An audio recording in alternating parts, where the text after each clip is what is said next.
hear a secret? Did you know Jesus was Jewish? Did you know all of his disciples were Jewish? How about this?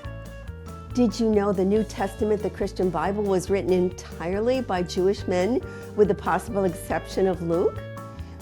With so much anti-Semitism, conflict, and mistrust between Christians and Jews over the centuries, don't you think that information should be shared? I certainly do.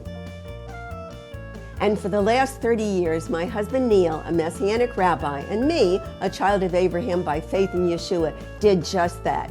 In our television series, Jewish Jewels, one of the longest running Messianic Jewish television series on the air.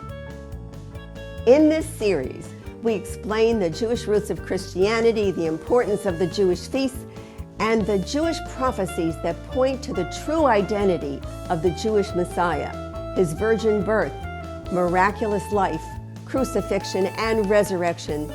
These things were all explicitly foretold by the Jewish prophets hundreds of years before they happened. So then, why has this information been kept secret from both Christians and Jews for so many centuries? Join us on Jewish Jewels to discover the answer to that and many other questions as we tackle specific topics that will enlighten, inform, and bring you to a new understanding of who God is and his eternal plan for both Christians and Jews. Click on the link below and start with us your journey of discovery on Jewish Jewels.